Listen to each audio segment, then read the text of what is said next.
UPSC 2026 के form के बाद इतनी सारी वीडियोस बनाने की नीड पड़ रही है, मुझे लगता है ऐसा पहले कभी नहीं हुआ। आप लोगों ने फॉर्म पहले भी भरे होंगे, आप लोग फॉर्म के लिए पहले भी काफ़ी प्रयास करते रहे होंगे, लेकिन इतनी परेशानी मुझे नहीं लगता आप लोगों को पहले कभी हुई होगी। इस बार यूपीएससी बहुत सारे मेल्स जो हैं यूपीएससी एस्पिरेंट को भेज रहा है, उसके चलते उनका फोकस नहीं बन पा रहा है। हम लोगों ने पहले भी इसके बारे में बात की है और एक और चीज़ मैं आप लोगों को क्लियर कर दूँ, कुछ थोड़े से इनसेंसिटिव लोग होते हैं, जो कमेंट इस तरह से भी कर देते हैं कि सर जो हैं व्यूज़ के लिए बार-बार इसी टॉपिक पे वीडियो बना रहे हैं, तो थोड़ा-सा इस बात को आप लोग भी समझ लीजिए। पहली बात तो ये है कि अगर आप लोग थोड़े से भी समझदार हैं, तो आपको पता होगा कि व्यूज़ से बहुत ज़्यादा पैसा यूपीएससी के पॉइंट ऑफ व्यू से नहीं मिलता है।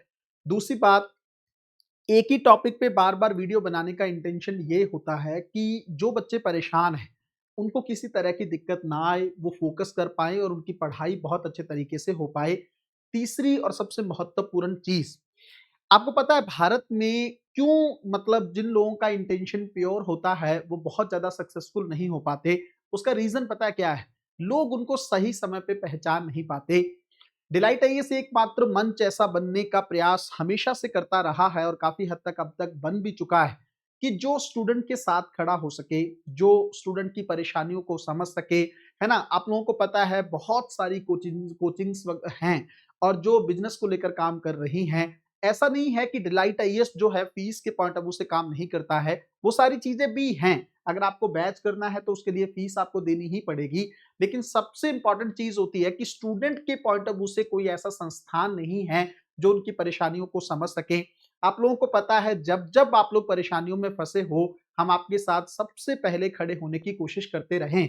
चलो खैर, हम लोग जल्दी से इस मुद्दे पे आते हैं। इस तरह के लोगों को मैं अवॉइड करना ही ज्यादा बेहतर समझता हूं।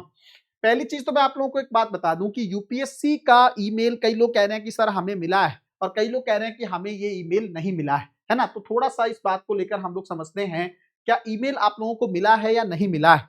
कुछ लोगों को ईमेल दिख रहा है और कुछ लोगों को ईमेल नहीं दिख रहा है। तो सबसे पहला अपडेट आप लोगों के लिए ये है कि आप लोग अपने जीमेल का स्पैम फ़ोल्डर जो है, वो थोड़ा अच्छे से चेक करें। उसके अंदर आपको ये देखने को मिलेगा स्पैम फ़ोल्डर के पॉइंट ऑफ व्यू से कि वहाँ पर यूपीएससी का ईमेल है या नहीं है।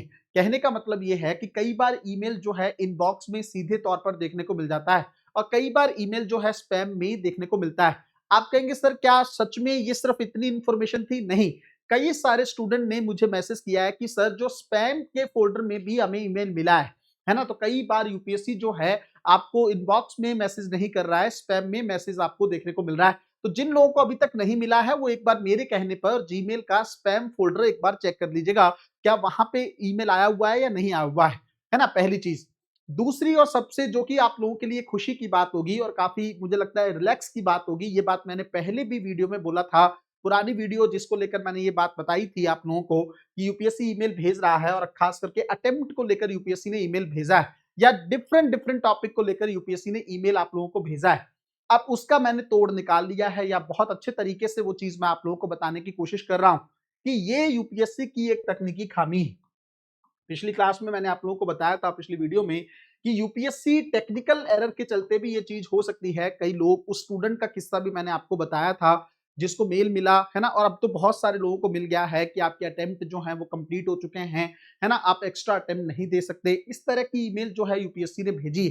तो उन ईमेल की जाँच करने पर आपको एक चीज़ कॉमन मिलेगी और वो चीज़ है कि अगर आप लोगों को इस ईमेल आईडी से अगर आपको मेल आया है, तो ये जो सोप है इसका मतलब होता है सिंपल ऑब्जेक्ट एक्सेस प्रोटोकॉल।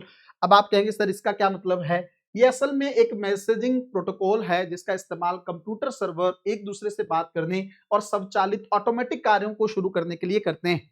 आप कहेंगे सर समझ में नहीं आया, थोड़ा आसान भाषा में हमारे दिमाग में चीजें बता दीजिए या समझा दीजिए। अब मैं आपको बताता हूं, देखो यूपीएससी का फॉर्म जब आप लोगों ने सबमिट किया था, तो फॉर्म सबमिट होने के बाद, है ना? फॉर्म के सबमिट होने के बाद यूपीएससी का जो सिस्टम है, वो ऑटोमेटिक तरीके से काम करता है और उस ऑटोमेटिक सिस्टम ने एक प्रॉब्लम कर दी है। क्या प्रॉब्लम? जैसे कई बार क्या होता है कि जैसे मान लीजिए आप लोगों ने यूपीएससी आईएएस के लिए फॉर्म भरा और आईएफओस जो आपका इंडियन फॉरेस्ट सर्विस वगैरह के लिए एग्जाम होता है, उसके लिए भी सेम फॉर्म भरा। तो अगर आप मान लीजिए आपने कहा कि भाई हम आईएफएस एग्जाम के लिए हमने अप्लाई किया था और उसके लिए आपने अटेंडेंस दी थी, लेकिन वो सिस्टम जो है सॉफ्टवेयर की कमी के चलते उसमें ये एक्सेप्ट कर ले रहा है कि भाई आपने जो है यूपीएससी का आईएएस का फॉर्म भी भर दिया है। मेरी बात को ध्यान से समझिएगा। प्रॉब्लम यहां पे है कि फॉर्म जब आप दोनों भर रहे हैं, क्योंकि प्रीलिम्स का एग्जाम दोनों के लिए कॉमन होता है, तो जब आपकी वहां पे अटेंडेंस सीट पे आप साइन करके आते हैं तो सिस्टम इस बात को एक्सेप्ट कर लेता है कि आप जो है एग्जामिनेशन हॉल में प्रेजेंट रहें। उसके चलते एक ईमेल ऑटोमेटिक तरीके से जो है क्रिएट होती है और वो ईमेल जो है आप लोगों के पास पहुंचती। ये यूपीएससी की तकनीकी खामी। क्यों खामी है? क्योंकि वो चेक नहीं कर पा रहा है क्या कि ये आईएएस के एग्जाम के लिए अलग अटेम्प्ट मिले हैं और इंडियन फॉरेस्ट सर्विस के लिए अलग से एग्जाम मिले। आईएफओएस वाला जो एग्जाम होता है उसके लिए आपको अलग से जो है अटेम्प्ट मिलते हैं। तो कहीं ना कहीं पे अगर आप समझ सकते हैं ये सिस्टम की खामी के चलते जो है यूपीएससी की तरफ से ईमेल आप लोगों को देखने को मिल रहा है। तो जिन लोगों को इस ईमेल आईडी से मेल मिला है ना, थोड़ा ध्यान से चेक कर लीजिएगा। परेशान होने की जरूरत नहीं है, ये सिस्टम ने खुद से क्रिएट किया हुआ एक ईमेल है जो आप तक पहुंचा है। तो आपके मन में आ रहा होगा सर क्या हमें रिप्लाई करना है? तो जो उसमें लिखा है उसमें आप रिप्लाई करके अपने एविडेंस भेज सकते हैं, कोई दिक्कत नहीं है। लेकिन जो सबसे बड़ी समस्या थी आप लोगों की कि सर अब मुझे अटेम्प्ट नहीं मिलेगा, सर मेरा एडमिट कार्ड नहीं आएगा, सर क्या हो जाएगा, मैं दिल्ली कैसे जाऊंगा, जाऊंगी, इस तरह की बहुत सारी परेशानियां जो आप लोगों को आ रही थी उसको अब दिमाग से निकाल दीजिए। ये एक सिस्टमैटिक तरीके से जो है एक सिस्टम का क्रिएट किया हुआ एक हिसाब से मेल है, एक ऐसा बोट है जिसको आप समझ सकते हैं कि ऐसे ही आपके पास पहुंच गया है। ये कोई परेशानी वाली चीज नहीं है। और जो इससे पहले कंफर्मेशन वाला था जिसमें ईमेल आया था कि आप जिस कैटेगरी से हो उस कैटेगरी से मतलब आप दूसरी बार नहीं भर रहे हो, इस तरह की चीजों को लेकर, उसके लिए तो आपको कुछ नहीं था। सिस्टमेटिकली मैंने आपको बताया था कि आपको लॉगिन करना है अपने जो जो आपके पास जो भी उसका लॉगिन इंफॉर्मेशन है यूपीएससी की वेबसाइट का, वहां पे जाके लॉगिन करना है। और जैसे ही लॉगिन करोगे तो आपके वहां पे एक विंडो दिखेगी जिसके अंदर आपसे कंफर्मेशन मांगेगा कि आप उसी जो है कैटेगरी के साथ आगे बढ़ना चाहते हैं या अभी आप फिर से अपने आप को जनरल में रखना चाहते हैं। तो वो तो बड़ा सिंपल था, वो तो आप कंफर्मेशन वहां से कर सकते हैं। और ये जो सेकंड वाला जो आया है जिसने आपको सबसे ज्यादा परेशान किया है कि आपके अटेम्प्ट खत्म हो गए हैं, ये है वो है, कई बच्चों के 2-2 3-3 अटेम्प्ट भी अभी बाकी हैं और फिर भी उनको इस तरह का ईमेल देखने को मिल रहा है। तो कहीं ना कहीं पे ये तकनीकी खामी है, मैंने पिछली वीडियो में भी आप लोगों को बता दिया था। और एक चीज जैसे मैंने आप लोगों को बताया, तो इसको लेकर घबराना नहीं है, परेशान नहीं होना है कि आप सोचो कि मेरा तो जी अब पता नहीं अटेम्प्ट मिलेगा कि नहीं मिलेगा। 100% आपको अटेम्प्ट मिलने वाला है और आपका एडमिट कार्ड भी प्रॉपर तरीके से ही आने वाला है अगर आप प्रॉपर सिस्टमैटिक तरीके से काम कर रहे हैं। मतलब कहने का मतलब ये है कि अगर आप जेन्युइन है, अगर फ्रॉड है कोई, उसको तो ऑब्वियसली बात है यूपीएससी का काम है उसको रोकना और उसको रोकना भी चाहिए। लेकिन जो लोग जेन्युइन कैंडिडेट्स हैं और जिनके पास प्रूफ हैं और जिनको पता है कि अभी हमारे अटेम्प्ट बाकी, उनको परेशान होने की जरूरत नहीं है। जैसे वो स्टूडेंट जिसका लास्ट अटेम्प्ट था और वो बहुत परेशान थी, तो आपको परेशान होने की जरूरत नहीं है। और एक अपनी तरफ से एक सिक्योरिटी कर लीजिएगा। जैसे मैंने आप लोगों को बताया कि स्पैम का फोल्डर जो है आप चेक कर लीजिए। जैसे मैं आपको एक एग्जांपल भी देता हूं, यहाँ पे देखेंगे जैसे ये उसी स्टूडेंट का जो है ईमेल है, उसके अलावा भी 2-3 मेरे पास आए हुए थे।